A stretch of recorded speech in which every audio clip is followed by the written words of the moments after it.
প্রতিদিনের তুলনায় আজকের সকালটা শুরু হয়েছে একটু ভিন্নভাবে। সকালবেলা উঠে আগে তো রান্নাবাড়া শেষ করে পরে ঘরদোর গোছানোর কাজ করতাম। আজকে আবার উঠে আগে ফ্রেশ হয়ে ঘরদোর গুছিয়ে তারপর গিয়েছি রান্না করতে। দিনের শুরুটাই হয়েছে আমার উল্টাপাল্টাভাবে, কারণ আমি ভেবেছিলাম আজকে বৃহস্পতিবার, সেভাবে কাজ করতে চেয়েছিলাম। পরবর্তীতে বারটা হয়ে গিয়েছে মঙ্গলবার, মানে এটা আজকের দিনের ভিডিও আমি আজকে আপনাদের সাথে শেয়ার করছি। তাড়াহুড়ো করে রান্নাবাড়া তো শেষ করলাম, আবার আজকে ছোট মেয়েকে টিকা দিতেও যেতে হবে। প্রচণ্ড গরমে মিটারের টাকাও শেষ হয়ে গিয়েছে। এই গরমে কি যে নাজেহাল অবস্থা। আসসালামু আলাইকুম, কেমন আছেন প্রিয় আপুরা? আশা করি আল্লাহর রহমতে যে যেখানে আছেন সবাই অনেক অনেক ভালো আছেন এবং কি সুস্থ আছেন। আপনাদের সবার সুস্বাস্থ্য কামনা করে আজকে নতুন আরও একটি ভিডিও শেয়ার করতে যাচ্ছি। আশা করি আজকের ভিডিওটি আপনাদের সবার কাছে অনেক বেশি ভালো লাগবে। ঘুম ভেঙেই দেখি বেলা 7:14 বেজে গিয়েছে, আর একটুও দেরি করিনি, দ্রুত করে উঠে পড়েছি। আমার আগেই রোজার বাবা উঠে পড়েছে। আমি ওঠার পরপরই আবার ছোট মেয়ে বড় মেয়ে দুইজনই উঠে গিয়েছে। ওর বাবাই ওদেরকে তুললো। আমি এদিক থেকে ফ্রিজ থেকে যেগুলো রান্না করব সেগুলো বের করে রাখলাম। এরপরে রোজা আবার বলছিল সে হোটেলে রুটি নাস্তা করতে যাবে তার বাবার সাথে। তো তার বাবা অফিসে যাওয়ার আগেই ভাবলো যে আচ্ছা ঠিক আছে, তাকে নিয়ে যাবে রুটি নাস্তা করার জন্য। তো আমিও এদিক থেকে ভাবছিলাম যে ঠিক আছে, তাহলে তো আমার জন্য নিয়ে আসবে, তো সকালে রান্নার প্যারা নেই। আর আজকে যেহেতু বৃহস্পতিবার, তো মেয়েকে টিফিনও দিতে হবে না, তো আমি রান্নাটা পরবর্তীতে ধীরে সুস্থে করব মেয়েকে মাদ্রাসাতে দিয়ে এসে। পরে রোজার বাবার কাছে শুনলাম যে না, আজকে মঙ্গলবার, তো মঙ্গলবার যেহেতু মেয়েকে টিফিন তো দিতে হবে, এ কারণে রান্নাটাও শেষ করতে হবে। তো দ্রুত করে ফ্রেশ হয়ে নিজে একটু রেডি সেডি হয়ে তারপর ঘরদোরের কাজে লেগে পড়লাম। আমি প্রতিদিন সকালবেলায় চেষ্টা করি সময় থাকলে নিজে ফ্রেশ হয়ে তারপর একটু মুখে ক্রিম লাগাতে, তারপর সানস্ক্রিন লাগাতে। আর সব শেষে ঠোঁটে যদি একটু লিপ অয়েল না লাগাই তাহলে তো ভালো লাগে না, ঠোঁটটা একটু টান টান লাগে আর কি। আসলে মেয়েদের রান্নাঘরে যাওয়ার আগে সানস্ক্রিনটা লাগানো কিন্তু খুবই জরুরি, কারণ রোদের তাপ এবং কি আগুনের তাপ স্কিনটা কিন্তু একদমই ড্যামেজ হয়ে যায়। আমরা যারা এক্সট্রা করে কোনো রকম কোনো স্কিন কেয়ার করার সময় পাই না বা করতেও পছন্দ করি না, তাদের জন্য বেসিক এই স্কিন কেয়ারটুকু কিন্তু অনেক বেশি গুরুত্বপূর্ণ। আমি এক্সট্রা আসলে স্কিনে কোনো কিছুই করি না, এবং কি নিয়মিত যে মুখে ময়শ্চারাইজার ক্রিম সেটাও কিন্তু লাগাই না, তবে এটা কিন্তু করা একদমই ঠিক না। এই যে এই লিপ অয়েলটা লাগাতে কিন্তু আমার বেশ ভালো লাগে, হালকা একটু পিঙ্কিশ ভাব আসে। এই তো আমার ফ্রেশ হয়ে নেওয়া শেষ, এখন সংসারে কাজে লেগে পড়বো। বিছানার অবস্থা ঠিক এরকম, আমি তো পরিপাটি হয়ে গিয়েছি, তবে আমার বাসার অবস্থা কিন্তু খুবই নাজেহাল। সকালবেলা সবার বাসা যেরকম থাকে ঠিক সেরকমই। তো মশারিটা খুলেই বিছানাটা গুছিয়ে নিচ্ছি, 2 রুমের বিছানা গুছিয়ে তারপরেই যাব কিচেনে।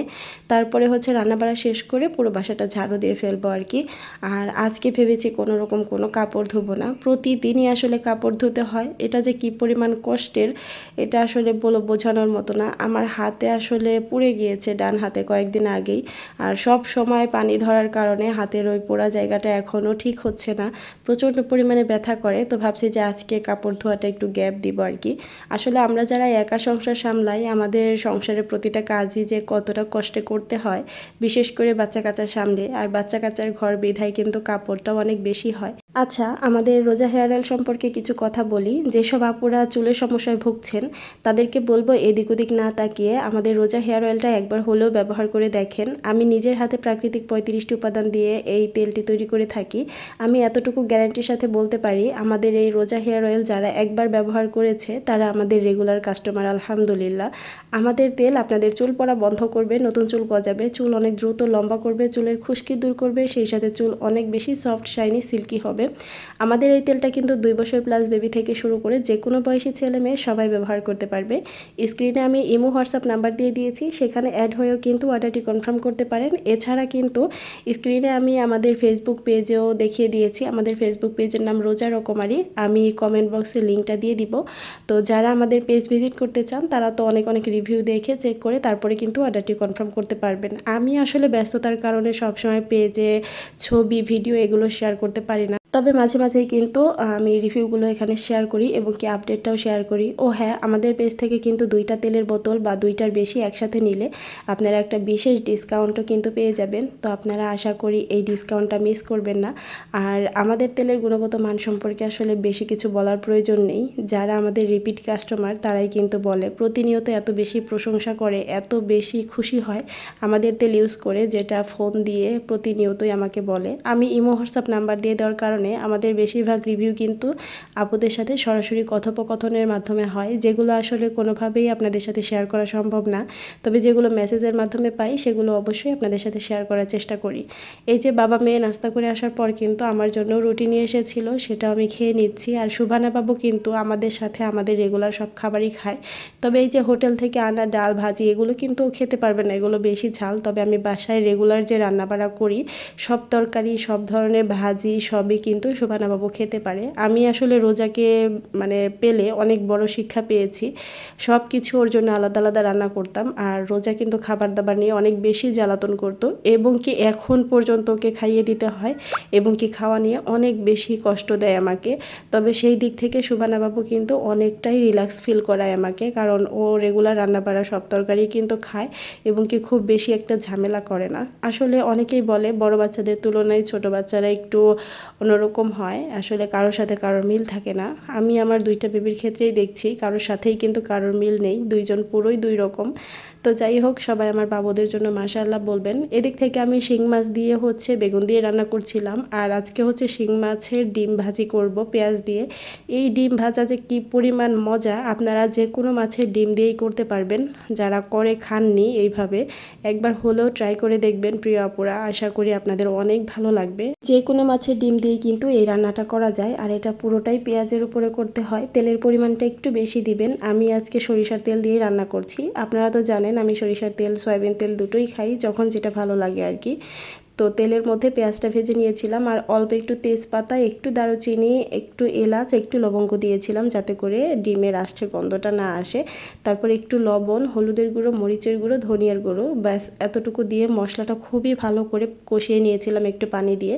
মশলা কষিয়ে নেওয়ার পর আমি ডিমটা এখানে দিয়ে দিয়েছি। আপনারা অন্য যে কোনো মাছের ডিম দিতে পারবেন, আর ডিমটা খুব ভালো করে হাত দিয়ে চটকিয়ে তারপর ডিমের উপরের যে একটা আবরণ থাকে সেটা ফেলে দিয়ে তারপরে দিবেন। আর ডিম দেওয়ার পর অনবরত নেড়ে নেবেন। যখন এরকম শুকনা হয়ে আসবে সেই অবস্থাতে অল্প একটু পানি দিয়ে তারপর এটাকে আবার নেড়ে চেড়ে তারপর ভেজে নেবেন। আর এই ডিম রান্নাটা কিন্তু একটু নাড়াচাড়ার উপরে থাকতে হয়, ডিমটা যেহেতু আসলে লেগে যাওয়ার একটা চান্স থাকে। তো যখন এরকম ঝরঝরা হয়ে আসবে, ছাড়া ছাড়া হয়ে আসবে, সেই সময় আপনারা চুলাটা অফ করে নিতে পারেন। এই শিং মাছের ডিমে দানা দানা অংশটা যেহেতু একটু কম থাকে, আর এই ডিমটা বেশি কচি থাকে আর কি। যদি রুই মাছের বা অন্যান্য মাছের ডিম থাকতো তাহলে কিন্তু এটা একটু দানা দানাযুক্ত হতো, দেখতে একটু ভালো লাগতো, আর কালারটাও সুন্দর আসতো। শিং মাছের ডিমের কালারটা যেহেতু একটু সবুজ টাইপের, এই কারণে কালারটাও একটু অন্যরকম এসেছে। তবে খেতে কিন্তু ভীষণ রকমের মজা। নামানোর আগ দিয়ে আপনারা একটু ভাজা জিরের গুঁড়ো দিয়ে দিবেন। তো এদিক থেকে আমার শিং মাছের তরকারিটাও কিন্তু হয়ে গিয়েছে। আমি আর একটু ঝোল টানিয়ে তারপর নামিয়ে নিব। আর এদিক থেকে আমার বরাবরের অভ্যাস, গরম চুলাটা ভালো করে মুছে নিচ্ছি। 7টার পর যেহেতু ঘুম থেকে উঠেছি, তারপর নিজে ফ্রেশ হয়ে ঘরদোর গুছিয়ে রান্না করতে আসতে আসতে কিন্তু আমার 8টার উপরে বেজে গিয়েছিল। তবে 9টার মধ্যেই আমার রান্না শেষ হয়ে গিয়েছে। আমি কিন্তু রাইস কুকারে ভাতটা বসিয়ে দিয়েছিলাম, এই কারণে কিন্তু 3 চুলাতে রান্না হয়েছে, আরও দ্রুত হয়েছে। রান্না শেষ করার পর ঘরদোর ঝাড়ু দিয়ে বাচ্চাদেরকে রেডি করিয়ে ওদেরকে আবার খাইয়েও দিয়েছিলাম। রোজাকেও অল্প করে খাইয়ে দিয়েছি, সুভানাকেও খাইয়ে দিয়েছি। আর আমি তো রুটি নাস্তা করেছিলাম, আর কোনো কিছু খাইনি। এখন নিয়ে যাব একে মাদ্রাসাতে। মাদ্রাসা থেকে আসার পর দেখলাম আবার গুড়ি গুড়ি একটু বৃষ্টি হচ্ছে। আমি ভেবেছিলাম যে রোজাকে মাদ্রাসাতে দিয়ে তারপর সুভানা বাবুকে টিকা দিয়ে বাসায় আসব।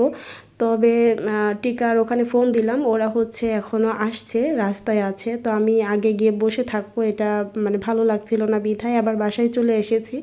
তো রোজার মাদ্রাসা তো 10টা থেকে হয়, আমি 10টার পরপরই বাসায় এসেছি। আবার বেলা 11টার সময় রেডি হয়ে গিয়েছি, এখন টিকা দিতে চলে যাব।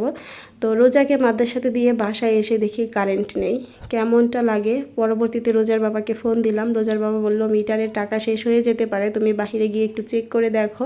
পরে বাহিরে গিয়ে দেখলাম যে সত্যি বাহিরে কারেন্ট আছে, তবে বাসায় কারেন্ট নেই। তখন তো কী পরিমাণ মেজাজ গরম হচ্ছিল বুঝতেই পারছেন। তো তারপরে কিছুই করার নেই, চার্জার ফ্যান দিয়েই একটু শুয়ে বসেছিলাম আর ভিডিওগুলো এডিট করলাম। তারপরে রোজার বাবা 11টার দিকে এসেছে, এসে মিটারে টাকা ভরছিল, আমিও উপর থেকে নেমে গিয়েছি। এখন রোজার বাবার সাথেই চলে যাব টিকা কেন্দ্রে, শোভানা বাবুকে টিকা দিয়ে তারপর আমি আবার একাই বাসায় চলে আসব, যেহেতু ওখানে অনেক বেশি সিরিয়াল, অনেক ভিড়, অতক্ষণ সময় দেরি করার মতো সময় আপনাদের ভাইয়ের কাছে ছিল না। সে আমাদেরকে নামিয়ে দিয়েই অফিসে চলে যাবে। আমিও আজকের ভিডিও থেকে এখানেই বিদায় নিচ্ছি। আল্লাহ হাফিজ।